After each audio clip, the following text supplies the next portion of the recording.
Good afternoon, everybody, and welcome to another edition of 108 Stitches Baseball Talk Around the Horn. My name is Scott Morganroth, along with Louis Adio Weiss, and glad to have Tony DeMarco, formerly of the Denver Post, MSNBC, ... Tony, glad to have you on the program today. Hey, Scott. How's it going? It's doing great, Tony.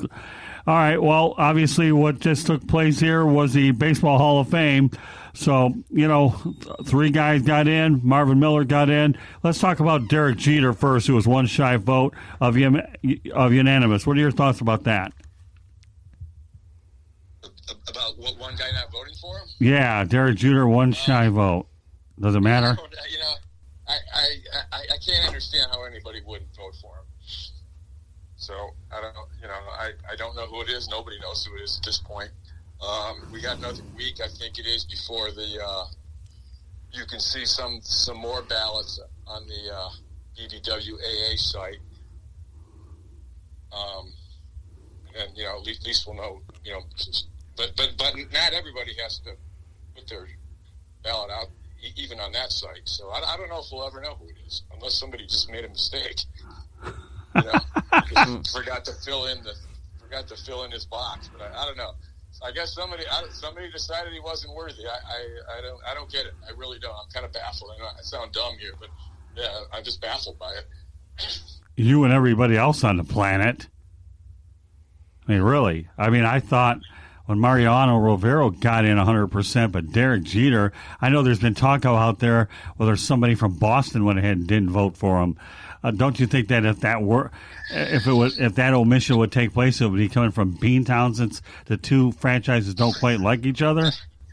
Yeah, that would kind of add some fuel to the fire. I don't know. Maybe somebody just wanted to hold the defensive metrics against him. I don't know. I've tried to come up with something, but I really can't. What do you want to add to it, Louis? It's pretty unjustifiable, the fact that he's not in the Hall of Fame, or somebody would egregiously withhold a vote for him. We've seen people kind of do this thing in years past, and Tony, you've spoken to hundreds of writers who vote, so you've probably heard a guy or two say, this guy's going to get in, so I may as well just reserve my vote for someone else who I covered and I feel deserves to be in. I still think that logic is a little ludicrous. But, I'm glad he got in. I wouldn't do it in this case because, you knew he was going to become... You knew he could be very close to unanimous, so I wouldn't do something like that. Because there have been times when I wanted to, vote for more than 10. 10. You can only vote for 10, and there's been a couple times when I wanted to vote for 11 or 12, and you could have left somebody off the top of the ballot just to add somebody at the bottom, so to speak. But not in a case like this where you knew Derek was going to be pretty close to. Unanimous. So I don't have a great explanation for you. I really don't. And, maybe we'll find out here in the next couple of weeks. Well, that leads me to ask you this, though. Let me just say one more thing. A lot of these other guys, okay, Mariano's the only unanimous player. Derek's one short. I think Griffey was 3 or 4 short. You go back in time and it looks even worse because, like, Ted Williams, I think it was 93%. Bob Gibson, 92%. Willie Mays wasn't anywhere close to 100% either. So, and I could name a couple more guys who were better than Derek, who weren't unanimous either. So, but that doesn't fix this situation. Well, that leads me to ask you this: who are some other guys that you included on your list? And briefly, because we have other subject matter we want to address, explain a little bit why you voted for them and why you felt they were worthy. You're talking about this year? Yeah. Well, yeah, I voted for I think it's 8 or 9. I'm trying to think of them all right now, but I certainly voted for Walker. I voted for Walker all along. Mm-hmm. I was beat writer at the Denver Post for all his years with the Rockies, so I saw firsthand, just how great this guy was. You can knock the games play. He wasn't on the field enough. He had some injuries and stuff, and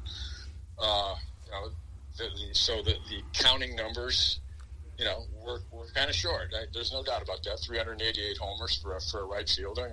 That's kind of low. Mm-hmm. Some of the other things were a little low, but when you look at when he was on the field and all the ratios that he put up, and they're off the charts. can blame a little. You can put a little bit on Coors Field, but this guy hit 360. He hit like 350. He's 4 years in a row.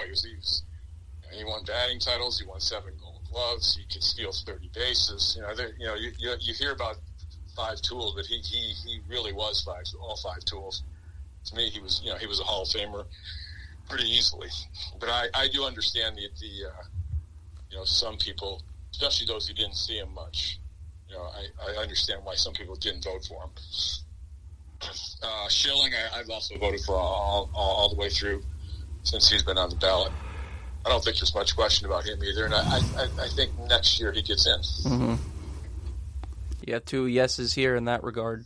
Yeah, that's true. We'll go over yours, and then we'll give you our opinions on some of them as well. Yeah, I'm trying to think of all the other ones off the top of my head. What else we got on there? Helton, I voted for. Jeff Kent. Kenton and I'm trying to think who else I left. Billy Wagner. Those are guys I got to add on, because the ballot's kind of cleared up finally. Mm-hmm. So, and you saw guys get a lot more support this year. Roland was another one I voted for this year, because last year there wasn't room. Now we had 4 guys get in last year, and then we had Fred McGriff go off the ballot, so that opened up some spots on my ballot. So yeah, Roland and Kent and Wagner got votes from me that Ken and I had voted for a couple times early on his ballot, early first couple of years, and then the ballot just got a little crowded there for a while. So now his gain, he made some nice gains this year too. So did Helton, so did Roland. Okay, all right. Well, let's talk about some of the people you talked about. But I want to go to a guy who's from our neck of the woods, Ted Simmons. Were you glad to see Ted Simmons finally get in? Yep. Yeah, that was nice to see. Yeah, he's one of those guys where maybe all the numbers weren't quite there, but you talk to anybody who played in his era, and they were just raved about the guy. So yeah, I think he was before my balloting time. I think.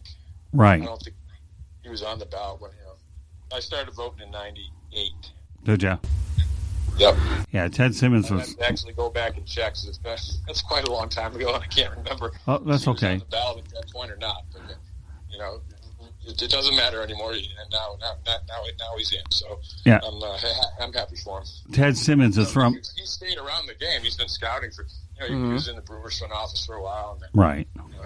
He's been a long time scout, so you still see him around. Yeah, Ted Simmons is from Southfield, Michigan. I actually went to Southfield Lathrop. He went to Southfield High. And you're right. He ended up playing with the St. Louis Cardinals and then Milwaukee Brewers, and his claim to fame was getting into the World Series. Wasn't it with the Brewers, I think it was, 82, wasn't it? Yeah. Right. I think Raleigh Fingers was on that team, if I remember right, right out in that neck of the woods. So Ted is a good player, that's for sure. Why do you think it took so long for Ted to get in, though?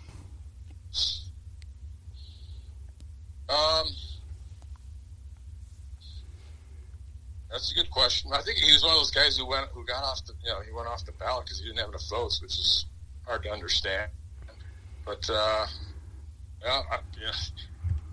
lot of this stuff about the Hall of Fame is kind of hard to explain sometimes. Right. Harold Baines got in because of a rigged committee last year. This stuff happens. It's not a totally pure process, let's say. Okay. We'll talk about Larry Walker. You alluded to him. Larry Walker is going to go in with a Rockies hat, even though he began his career with the Montreal Expos. Are you glad he's going in as a Rocky, or do you think the Expos cat would have been more justifiable? He had his best years with the Rockies. Clearly. Yeah. Mm-hmm. He had his first 6 with Montreal. He was really good. Mm-hmm. But he missed one of those years with a knee injury, and he just really came into his own in Colorado. So I think anybody who watched him, just look at the numbers, you can see that he clearly had some awesome years, and that was the middle of his career. That was like 20. I think it was probably 27 or 8, and he stayed with the Rockies until he was mid 30s. So that was the prime of his career, and he put up enormous numbers. All right, we've talked about Simmons, we've talked about Larry Walker, a guy that went in Marvin Miller. What are your thoughts about Marvin Miller going in? It is long before my time, but you can look at it a couple ways. But the number one way is this guy. If you're looking at baseball history and how one person changed baseball, you can argue Marvin Miller had as much input in that as anybody. Right. With all the things he fought for the players. Free agents. Number one, free agency. That's how salaries have just absolutely skyrocketed. So obviously the ownership side is not going to like him a whole lot, and that's one of the reasons why he couldn't get voted in on some of these committees, because they were they're mostly a lot of them are owners or baseball people who weren't going to vote for Marvin. That's why it took so long. Okay. We'll go back to Walker for a moment. It took him 22% to get in the final year. Have you seen many players actually be able to get over 20% to finally make that final plunge? 4 or 5 years ago, he was at 30%, 40%. Right. So, he jumped crazily in the last couple of years, and Edgar Martinez did the same thing. Mm-hmm. I think you're seeing more. We definitely are seeing more of that now than we used to. And I think it's because of social media, basically.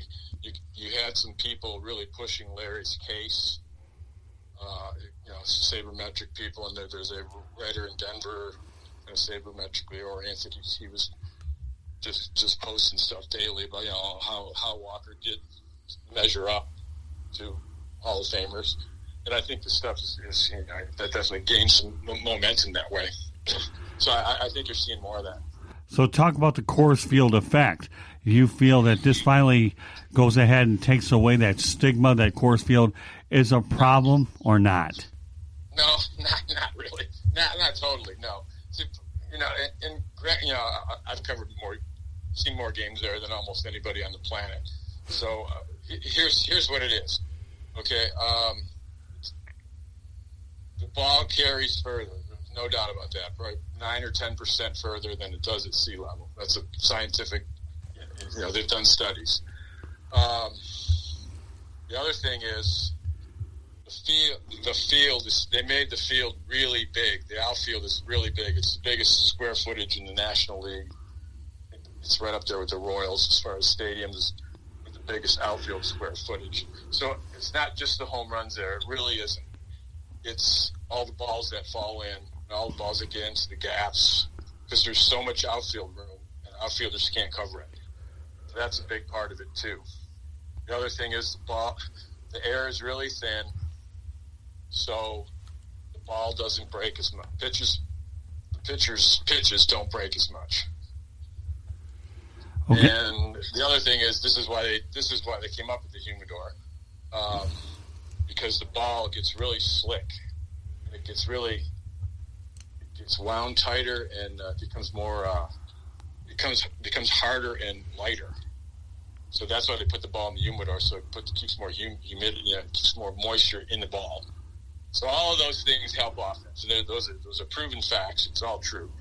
However, what people don't think of is going on the road, and this is why their splits are the home road splits are so ridiculous. I got to say one more thing about playing at altitude, 5,280 feet. It's really hard to play day after day at that altitude with that drive air, and you get dehydrated quicker. Why do athletes train at altitude?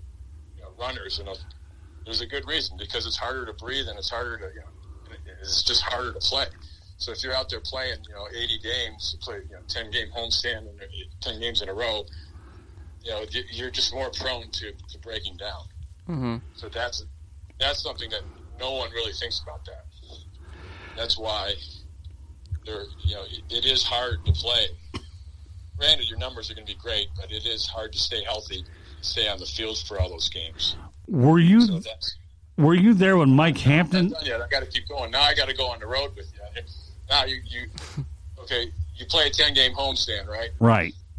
And pitches aren't really breaking. Right. As much as they normally. Now you go to St. Louis and it's humid. And, all of a sudden those sliders are snapping like crazy. The breaking balls are really breaking, and it's an adjustment that the Rockies, and they've had this And if I'll